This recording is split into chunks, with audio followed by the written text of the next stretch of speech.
Hello everyone, my name is Zach, welcome back to my channel. I hope you're doing well today. Today I'm going to do the most original video in the history of BookTube. A haul and unhaul video.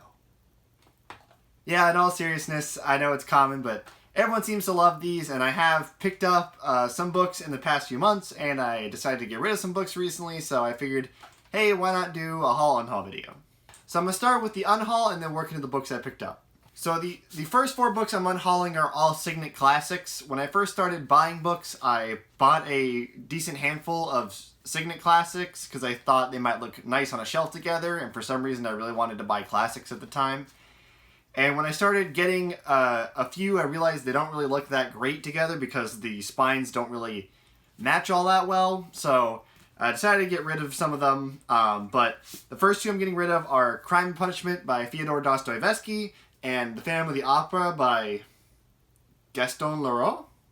I think is how you say that. These 2 books I'm not really getting rid of. I just have nicer editions, so I don't need these anymore. So they will be going away.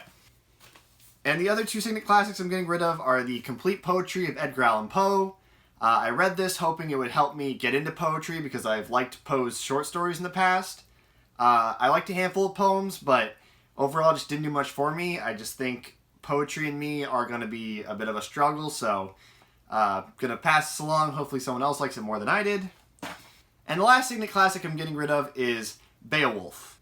It was really interesting to read this and see very, very early Anglo-Saxon story and literature. But I doubt I'll ever read this again because I didn't really enjoy it that much. It was more of kind of an interesting novelty to read, and it hasn't really aged all that well in my opinion, so the next book I'm getting rid of is All My Sons by Arthur Miller. I liked Arthur Miller's The Crucible and Incident at Vichy, and so I picked this up thinking I would like it too, and I thought it was okay. Unfortunately, I don't really think it had the kind of universal themes that I think I really enjoyed in the other 2 Arthur Miller plays I read, and it was confusing and hard to like figure out what the plot was actually supposed to be until you get to the very end, and I just wasn't really a big fan of it, so it's going away. The next book I'm getting rid of is Unwind by Neal Shusterman. You know how I feel about this, and if you don't, you can find my video on it. The next book I'm getting rid of is Silent Hill Downpour and Story.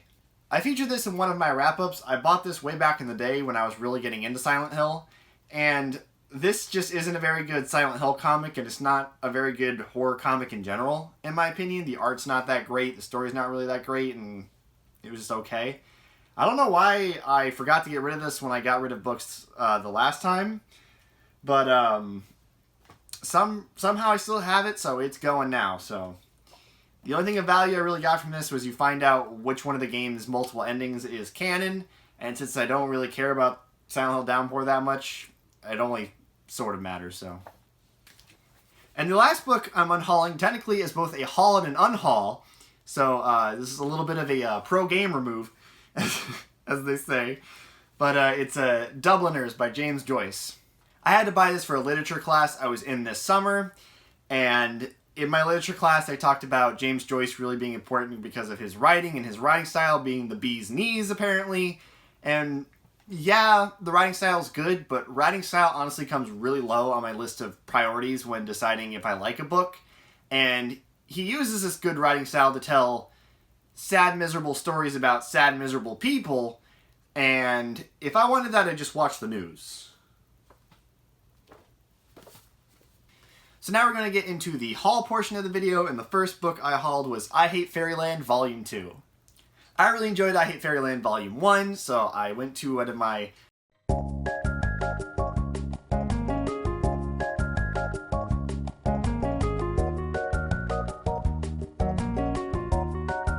local stores that carry those graphic novels, and when they had this in stock, I went ahead and picked it up. I haven't read it yet, but I'm very excited to get to it, so hopefully soon. The next book I picked up because it was on sale at Barnes & Noble for $10 versus the full $17, and that is A Gathering of Shadows by Victoria Schwab. I have A Darker Shade of Magic, but haven't read it yet, but I figured when I get to it, I might as well get the second book since it was on sale, and I'll probably want to read it. Alright, the next book I picked up, I also picked up for my literature class, and that is Gulliver's Travels by Jonathan Swift. I was told I was required to buy this book, but we didn't actually read it. So, you know, love that. But we did study some of Jonathan Swift's writing, and I really enjoy it. I really enjoy his sense of humor and his writing, so I decided to keep this, and I will probably read it eventually. At least I hope. You know how that goes with your TBR, right? But I don't really know much about it, except it's about a guy named Gulliver, and he travels. I'm the worst, I know. Frick. Get back up there, Kirby. The next book I bought because it was ridiculously cheap at Barnes & Noble, and that is Halo Legacy of Onyx. This seems to be a newer release in the Halo universe, and it's a full-size paperback, which goes for $16, and I got it for $4, brand new. And since that's only $1 more than I usually pay for used mass markets, I decided, what the hell? I like Halo, and for a price that low, it's worth taking the chance on. The next book I picked up was Dean Koontz' Frankenstein, Book 2, City of Night. I really enjoyed Dean Koontz' Frankenstein, Book 1. I've talked about it a few times on this channel, so you've probably heard me talk about it at least once. But if not, this is a retelling of Frankenstein that takes place in present day. There's some new characters. There's some characters from the original story. It's really interesting. I highly recommend it, so I went ahead and picked up Book 2, and I'm looking forward to getting into this hopefully soon.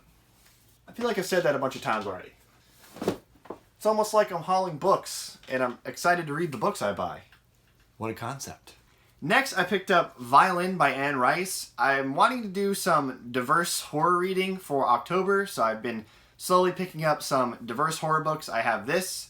I have another book written by a female horror author, Anya Alborn.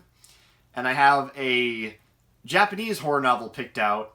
I'm looking for a good recommendation for a author of color that writes horror. So if you know, please leave recommendations down in the comments, especially if you know a indie author of color who writes horror, because I'm looking for that. But Violin by Anne Rice, I've kind of forgotten what the blurb was, and I don't want to read it because I like going in knowing as little as possible when I read books. But from what I remember, I think the main character makes a deal with the devil to, like, play violin, and then she's, like, trying to outrun the devil when he comes to, like, claim her soul. Something along those lines. I really like stories that feature musicians, because I'm a musician myself, and the idea of, like, The Devil Went Down to Georgia kind of turned into a novel was kind of interesting. I think on Goodreads this doesn't have a very high rating, so I'm a little worried, but, like, I'm still interested, and, you know, Goodreads is wrong sometimes, so I'm gonna take a chance. The next book I picked up was Into the Drowning Deep by Mira Grant. I really enjoy Mira Grant's Newsflash trilogy, so I've picked up more books by her. Mira Grant, if you didn't know, is a pen name for Seanan McGuire. And I've heard good things about this from Maddie the Book Pusher and from Boston Books. And so I decided to pick it up. It's about horror mermaids, which sounds tight. So excited to read this. Nope, don't say it again. Nope. Went ahead and picked this up because I don't know. Bitch. And the last book I picked up was also one by Seanan McGuire. I've wanted to read some of Seanan McGuire's fantasy books, and unfortunately, every time I seem to find Seanan McGuire's books at Barnes & Noble, it seems like they always have like 4 or 5 books, but they're at the end of the series, never like the first book in a series. And recently, at my local Barnes & Noble, I was able to find book 1 of her Encrypted series, which seems to be about, like, cryptid hunters, which sounds really interesting. So I was really excited until I pulled it off the shelf and was greeted with this cover. Can we not, like... Do you know how weird and awkward it was for me to walk up to the cashier with a straight face with freaking this cover?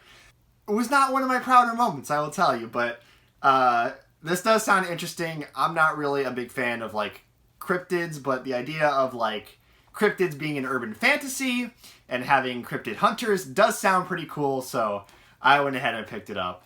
Not a fan of this cover, like I said, but what are you gonna do?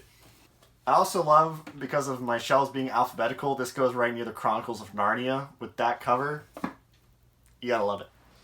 Alright, so those are all the books that I have bought and am getting rid of over the summer months. So thank you very much for watching. I hope you enjoyed this. If you liked this video, feel free to give it a thumbs up. Feel free to subscribe if you feel so inclined. And I will see you next time.